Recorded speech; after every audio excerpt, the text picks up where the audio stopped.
ఉగాది మనందరం కూడా ప్రత్యేకమైనటువంటి గౌరవ ప్రతిపత్తులతో చేసుకునేటటువంటి పండగ ఈ ఉగాది పండగ. ఈ ఉగాదికే యుగాది అని ఒక పేరు ఉంది. అంటే అసలు కలియుగ ప్రారంభం ఇవాల్టి రోజునే జరిగింది అని. భాషాపరంగా రాష్ట్రపరంగా వేరు వేరు ఉగాదులు ఉన్నప్పటికీ తెలుగు భాషకి మాట్లాడేటటువంటి వాళ్ళందరూ కూడా ఈ చైత్ర శుద్ధ పాడ్యమి నాడే ఉగాది పండగ చేసుకుంటారు. మనం చాంద్రమానాన్ని ఎప్పుడూ కూడా కాల గణనమునకు ప్రాతిపదికగా తీసుకుంటాం. ఈ చాంద్రమానమునందు చైత్రమాసం మొట్టమొదటి మాసంగా స్వీకరింపబడుతుంది. ఈ చైత్రమాసంలో వచ్చేటటువంటి శుక్లపక్ష పాడ్యమి ఏది ఉందో ఆ పాడ్యమి మొదటి తిథి. ఆ మొదటి తిథియే ఉగాది పండుగ. ఈ ఉగాది పండుగ ఎలా నిర్వహించుకోవాలి అన్నదాన్ని శాస్త్రాలు స్పష్టంగా చెప్పాయి. ఉగాది పండగ నాడు మాత్రం ఏ కారణం చేత కూడా బ్రహ్మ ముహూర్తానికి తరువాత లేవకూడదు. కనీసంలో కనీసం సూర్యోదయానికి ముందరే లేచి స్నానం పూర్తి చెయ్యాలి. చాలా మందిలో ఉన్నటువంటి అపప్రథ ఏమిటంటే సూర్యోదయం అయిపోయిన తరువాత పూజ చేసి ఆ పూజలో వేప పువ్వు పచ్చడి అనబడేటటువంటి పచ్చడిని నైవేద్యం చేసి దాన్ని ప్రసాదంగా తీసుకోవచ్చు అని. కానీ శాస్త్రంలో అలా చెప్పబడలేదు. యద్వర్షాదౌ నింబసుమం శర్కరాంలఘృతైర్యుతం. నింబసుమం అంటే వేప పువ్వు. అది వర్షాదౌ సంవత్సర ప్రారంభంలో శర్కరాంల ఘృతైర్యుతం. శర్కర అంటే పంచదార. కానీ పంచదార అన్నప్పటికీ కూడా దేవతలకి నైవేద్యం చేసేటటువంటి ప్రసాదంలో నిలవదోషం లేనటువంటి పదార్థమైన బెల్లాన్నే వాడతాం కాబట్టి బెల్లము అని అక్కడ అర్థం చేసుకోవలసి ఉంటుంది. శర్కరాంల ఘృతైర్యుతం. అందులోకి పుల్లని పదార్థాన్ని చింతపండు రసాన్ని చేర్చి కొత్త చింతపండుని ఘృతైర్యుతం ఆవు నీతిని కూడా కలిపి అలా తయారు చేసినటువంటి పదార్థం ఏదుందో దాన్ని భక్షితం పూర్వయామేస్య తద్వర్షం సౌఖ్యదాయకం.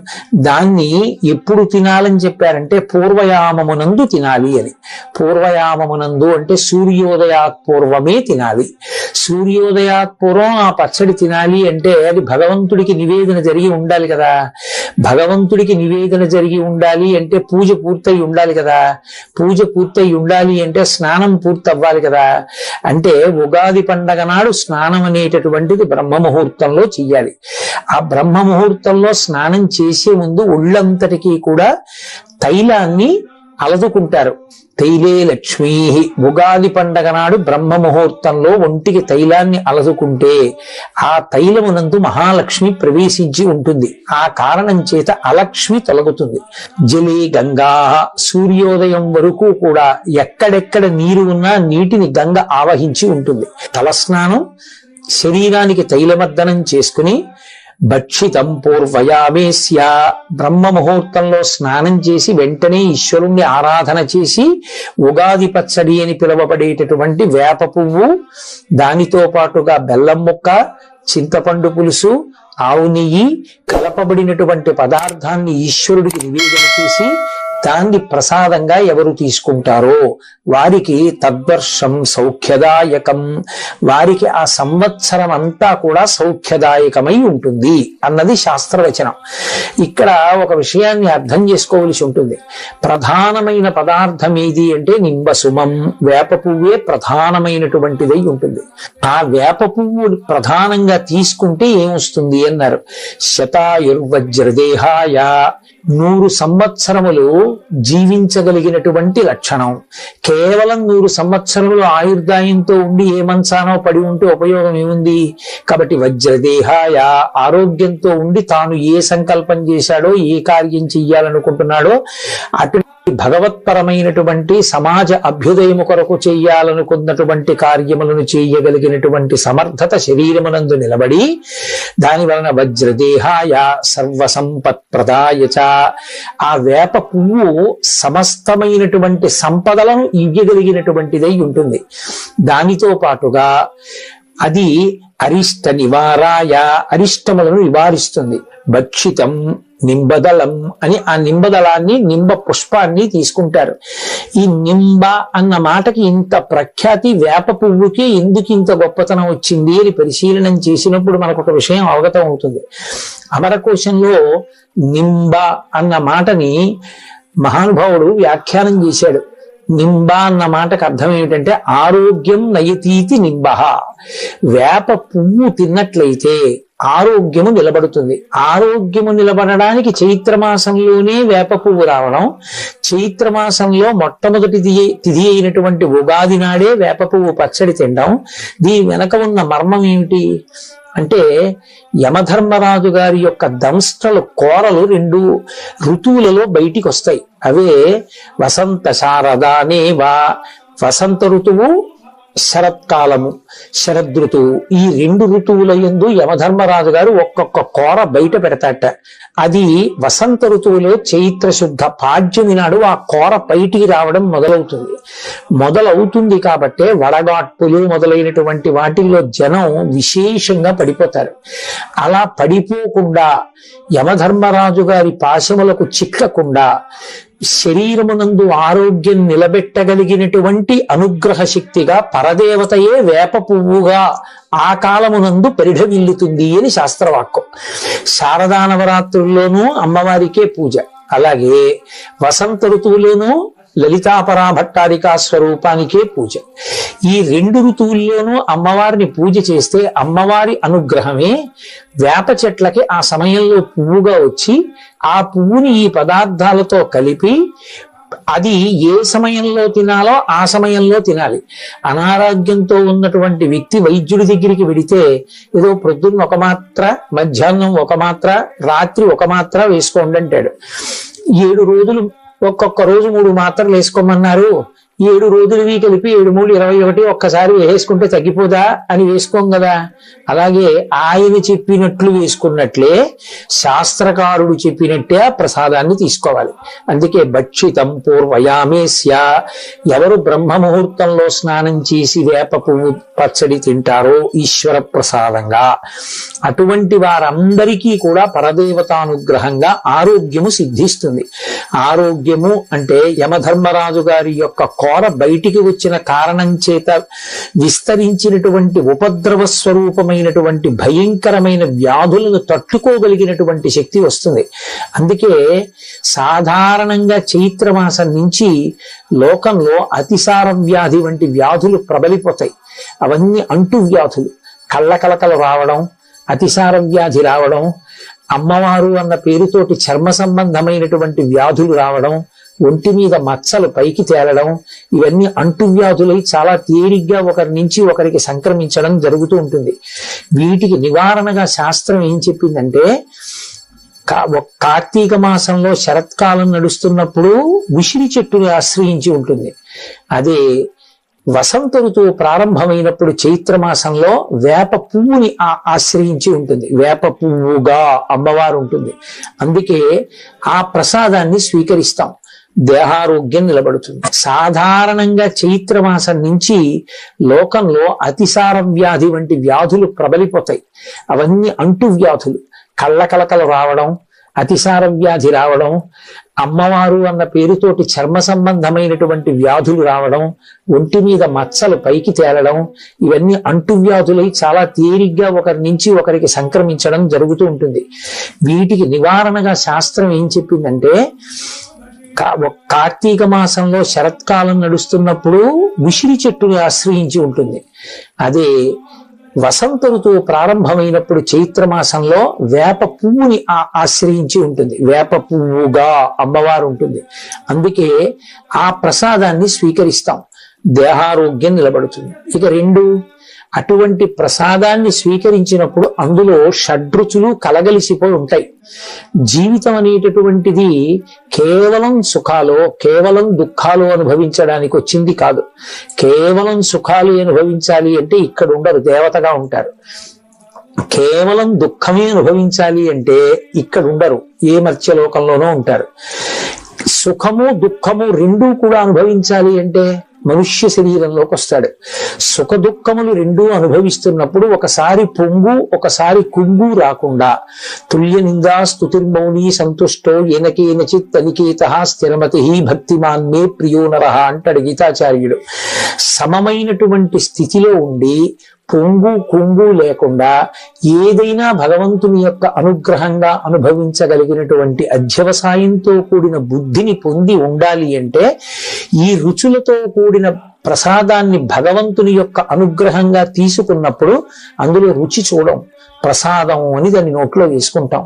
ఏదో చిన్న కష్టం రావచ్చు ఆ సంవత్సరంలో, ఆ చిన్న కష్టం వచ్చినంత మాత్రాన పరమేశ్వరుడు నాకు ఈ కష్టాన్ని ఇచ్చాడు అనేటటువంటి బాధ చేత ఈశ్వరుని యొక్క స్మరణ విడిచిపెట్టకూడదు, ఆయన పాదములను విడిచిపెట్టకూడదు.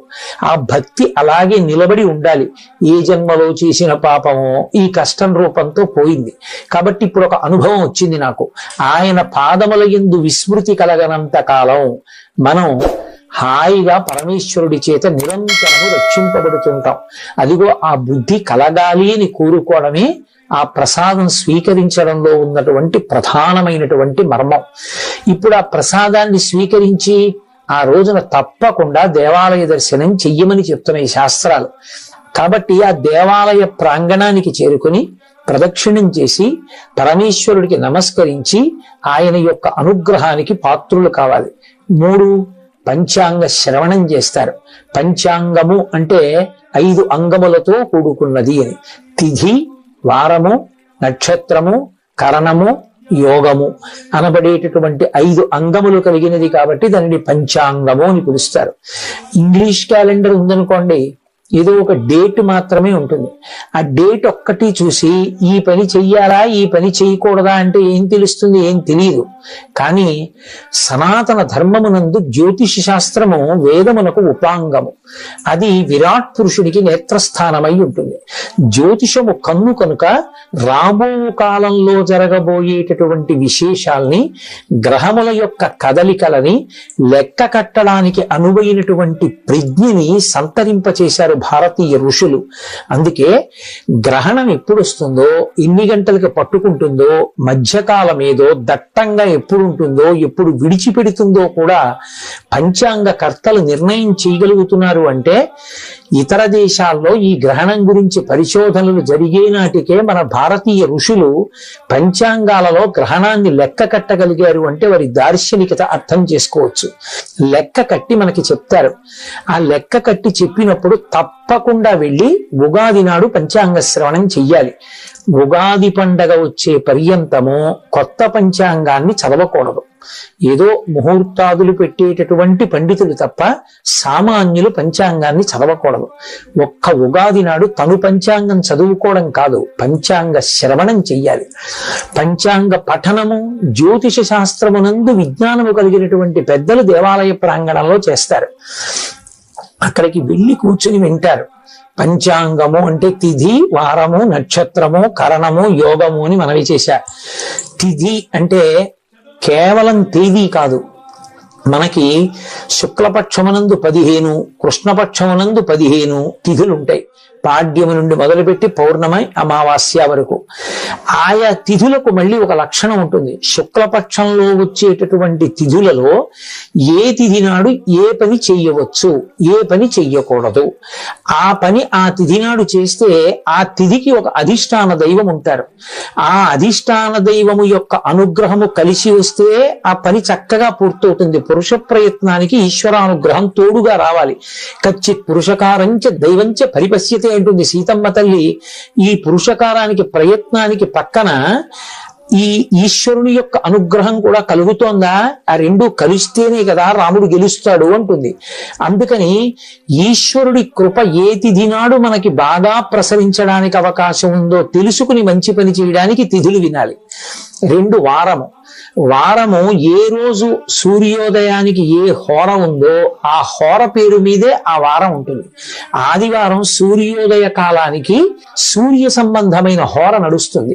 అందుకే దానికి ఆదివారము భానువారము అని పేరు. భానుడు అంటే సూర్యుడు. అంటే ఆదివారం నాడు సూర్య సంబంధమైనటువంటి విశేషాన్ని దేన్నైనా నిర్వర్తిస్తే సూర్యానుగ్రహానికి విశేషంగా పాత్రులు కావచ్చని, సూర్య ప్రకాశము కలిగి సూర్య తేజము చేత ప్రచోదనము పొందినటువంటి హోరతో ఉన్నటువంటి ప్రారంభమైనటువంటి రోజు కనుక. అలా సూర్యోదయం వేల్టికి ఏ తిథి ఉందో, ఏ హోర ఉందో, ఏ పని చెయ్యొచ్చో ఏ పని చెయ్యకూడదో హోరాశాస్త్రం చెప్తుంది. అలాగే తిథి, వారము, నక్షత్రము, మనకి 27 నక్షత్రాలు. ఎంతమంది పుట్టనివ్వండి ఈ 27 నక్షత్రాల్లోనే పుట్టాలి. పుట్టుకకి మరణానికి నక్షత్రాన్ని ప్రధానంగా చూస్తారు. 27 నక్షత్రాలకి ఒక్కొక్క దానికి 4 పాదాలు. 27 × 4 108 పాదాలు. అందుకే భగవంతుడికి సంబంధించిన అష్టోత్తర శతనామ స్తోత్రాలన్నీ 108 నామాలతోటే ఉంటాయి. ఉంటే 108, లేకపోతే 1000. ఎందుకని అంటే 108 పాదములలో పుట్టినటువంటి 2 పాదములు 4 పాదములు కలిగినటువంటి సమస్త ప్రాణులు సుఖంగా ఉండాలని కోరుకుంటాం. ఏ నక్షత్రంలో ఏ పాదంలో ఏ పని చెయ్యొచ్చు ఏ పని చెయ్యకూడదు అన్నది పంచాంగంలో చెప్పబడి ఉంటుంది. ఆ నక్షత్ర శాస్త్రాన్ని బట్టి విద్యుక్త ధర్మాన్ని నిర్వర్తించాలి. ఇక కరణము. కరణములు స్థిర కరణములు చరకరణములు అని ఉంటాయి. 7 చరకరణములు, 4 స్థిర కరణములు. ఏ కరణమునందు ఏ పని చెయ్యొచ్చో, ఏ పని ఎప్పుడు చేస్తే ఈశ్వరుని యొక్క కృప దానికి కలిసి సఫలీకృతుడవుతాడో ఆ కరణమునందు చెప్తారు. అందుకని ఈ 5టితో కూడుకున్నటువంటిది పంచాంగం. ఆ పంచాంగాన్ని ఒక్క ఉగాది పండగ నాడు మాత్రమే వినాలి. అది సాధ్యమైనంత వరకు దేవాలయ ప్రాంగణంలో చక్కగా పండితులైనటువంటి వారు పంచాంగ పఠనం చేస్తూ ఉండగా వింటే దాని వలన 2 ప్రయోజనాలు కలుగుతాయి. ఒకటి, ఈ కాలమునందు గ్రహముల యొక్క ఆనుకూల్యత మనకు ఎలా ఉంది, ఏ పని చెయ్యొచ్చు ఏ పని చెయ్యకూడదు. పంచాంగంలో చెప్పబడిన విధంగా మనం తెరచాపని మార్చుకుంటే జీవితం భద్రంగా ప్రయాణం చేస్తుంది. ఇప్పుడు ఎవరో కొంతమంది ఏలినాటి శనిలో ఉన్నటువంటి వాళ్ళు మొదలైన వారు ఉంటారు. నేను మీతో ఒక మాట చెప్తాను, బాగా జ్ఞాపకం ఉంచుకోండి. ఎవరు పరమేశ్వరుని యొక్క పాదములను గట్టిగా పట్టుకుని పూజ చేస్తారో వాళ్ళ జోలికి శనీశ్వరుడు కూడా వెళ్ళి బాధ పెట్టాడు. కానీ కర్మ ఫలితం పోవాలి కదూ. బాధ పెట్టడం అన్నది నిష్కారణంగా అనేక ఊళ్ళు తిరగవలసిన వాడు ఈ చక్కటి తీర్థయాత్రలు చేసి ఎన్నో దేవాలయాలు దర్శనం చేస్తాడు. ఇటు బాధపడవలసినటువంటి వాడు సంతోషకరంగా భగవత్ సేవలో తరించిపోతాడు. ఎప్పుడు ఆ శనీశ్వరుడికి ఆదేశం వస్తుంది గ్రహానికి, ఆయనని బాధ పెట్టవద్దు సుమా, నువ్వు గ్రహంగా ఆయనని ఎంతవరకు క్లేశాన్ని కల్పించాలనుకుంటున్నావో అది ఒక్కటే కల్పించు, కానీ ఆయన మనసు ప్రహృష్టంగా ఉండకుండా మాత్రం పాడు చేయడానికి వీల్లేదు. భగవద్భక్తితో కూడుకుని ప్రవర్తిస్తే మనం ఇప్పుడు ఇటువంటి కాలమునందున్నాం కనుక మనం ఈ జాగ్రత్త తీసుకోవాలి అని తెలుసుకుంటే మరింత సంతోషకరమైన జీవనం చేయడానికి పంచాంగ శ్రవణము అవకాశాన్ని కల్పిస్తుంది. సంవత్సర కాలంలో మన ఆదాయ వ్యయాలు ఎలా ఉంటాయి, రాజపూజ్యమో అవమానమో ఎలా ఉంటుంది, గ్రహగతులు ఎలా ఉంటాయి, భార్యాబిడ్డలు ఎలా ఉంటారు, బహుశా గ్రహముల యొక్క ప్రభావం చేత మనకి క్లేశం కలిగేటటువంటి కాలం ఎప్పుడు ఉండొచ్చు, మనం ఏ దేవతల ఆరాధన విశేషంగా చెయ్యవలసి రావచ్చు, వీటి గురించి ఒక అవకాశాన్ని ఏర్పాటు చేసుకుంటే ప్రమాదకరమైన వ్యాధి రాకుండా ముందుగానే వ్యాధి నిరోధక టీకా వేయించుకున్న వాడిగా భగవంతుణ్ణి అర్చన చేసి ఆ ప్రమాదానికి మనం గురి కాకుండా మనని మనం రక్షించుకోవడానికి అటువంటి అవకాశం కలుగుతుంది. అందుకే పంచాంగ శ్రవణం తప్పకుండా చేస్తారు. ఇక ఈ నందననామ సంవత్సరానికి సంబంధించినంత వరకు శుక్రుడు ప్రధానమైనటువంటి స్థానముల యందు ఉన్నాడు, పక్కన చంద్రుడు ప్రధానమైన స్థానాల్లో ఉన్నాడు. కాబట్టి యథార్థమునకు ఎవ్వరూ ఏమీ బెంగపెట్టుకోవలసినటువంటి అవసరం లేదు. కాకపోతే ఈ సంవత్సరంలో ఉండేటటువంటి ప్రధానమైన గుణం ఏమి అంటే కొంచెం భోగ లాలస ఎక్కువగా ఉంటుంది. భోగముల యందు అనురక్తి ప్రతి వారి మనసులో ఎక్కువ అవుతుంది. పశ్చిమ దేశాల సంస్కృతి ప్రభావం వచ్చి పడిపోతుంది. అలా పడకుండా భోగ పరిత్యాగం చేసి త్యాగమయమైనటువంటి జీవితాన్ని గడపడానికి కావలసినటువంటి వాంగ్మయం అంతా మన సనాతన ధర్మంలో ఇవ్వబడి ఉన్నాయి. రామాయణ భారతాల కన్నా గొప్పగా చెప్పగలిగినటువంటివి ఇంకేమీ లేవు. ఎవరు చెప్పినా శాంతి శాంతి శాంతి, ఆ శాంతి గురించే బోధించే, ఆ ధర్మాన్ని బోధించే. వాటిని పట్టుకుని ఉండగా భోగ లాలసమన్నేమీ చెయ్యదు. కాబట్టి నందననామ సంవత్సరం ఏ కోణంలో చూసినా ఏమి బాధ పెట్టేటటువంటి రీతిలో లేదు. అందరూ కూడా సర్వశ్రేయస్సులు పొందుతారు.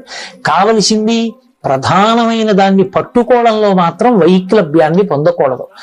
ఉగాది వచ్చినప్పుడు మనిషి తప్పకుండా జ్ఞాపకం చేసుకోవలసిన విషయం ఒకటి ఉంటుంది అని పెద్దలు చెప్తారు. ఒక సంవత్సరం గడిచిపోయింది అంటే ఆయుర్దాయంలో ఒక ప్రధానమైనటువంటి ఘట్టం పూర్తయిపోయింది.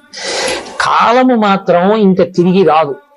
ఉగాది పండుగ నాడు తప్పకుండా ఎవరికి వారు చేసుకోవలసిన హెచ్చరిక అంటూ ఏదైనా ఉంటే కాలము యొక్క విలువను గూర్చి మాత్రమే. కాల కలయతామహం అంటాడు కృష్ణుడు భగవద్గీతలో. ఆయన కాలస్వరూపుడు అయి లెక్క కడతాడు. కాలము యొక్క విలువ తెలుసుకుని మనం జీవుడిగా ఇవాళ ఈ శరీరంలో ఉన్నాం, కానీ వేరొక శరీరాన్ని పొందినప్పుడు కూడా సుఖం పొందాలి అంటే కేవలము పరమేశ్వరుని యొక్క భక్తి మాత్రమే కాపాడుతుంది. కాబట్టి కాలాన్ని దుర్వినియోగం చేసుకోకుండా దాన్ని సద్వినియోగం చేసుకునేటటువంటి ప్రయత్నం చెయ్యాలనేటటువంటి ఆంతరమైన హెచ్చరిక ఈ కాలాంతర్గతమైనటువంటి కాల సంబంధమైన పండగ కాబట్టి ఉగాది యందు నిర్దేశింపబడుతుంది. ఇక ఈ ఉగాది పండగకి సంబంధించి ఇంకొక గొప్ప విశేషం ఉంది. ఈ ఉగాది వసంత ఋతువు ప్రారంభం. ఈ వసంత ఋతువులో చైత్ర శుక్ల పాడ్యమి నాడు ప్రారంభం. ఈ పాడ్యమి నుంచి 9 రోజుల పాటు నవరాత్రులను నిర్వహిస్తారు. వాటిని వసంత నవరాత్రులు అని పిలుస్తారు. వసంత ఋతువు పైకి చాలా అందంగా ఉంటుంది. చైత్ర శ్రీమాన్ అయం మాసః పుణ్యః పుష్పితకాననః యవ్వరాజ్యాయ రామస్య సర్వం మే ఉపకల్ప్యతాం అంటాడు రామాయణంలో దశరథుడు. చైత్ర శ్రీమాన్, చైత్రము శ్రీమంతమైనటువంటి మాసము. అన్ని పుష్పించి ఉంటాయి. సంస్కృతంలో మధుమాసము అని పిలుస్తారు. అలాగే వైశాఖ మాసాన్ని మాధవ మాసము అని పిలుస్తారు. ఈ చైత్ర మాసంలోనే అసలు మనిషి ఎలా బ్రతకాలో నేర్పినటువంటి విష్ణువు యొక్క అవతారమై మనుష్యునిగా ఈ లోకంలో నడిచి చూపించిన శ్రీరామచంద్ర ప్రభువు యొక్క ఆవిర్భావం.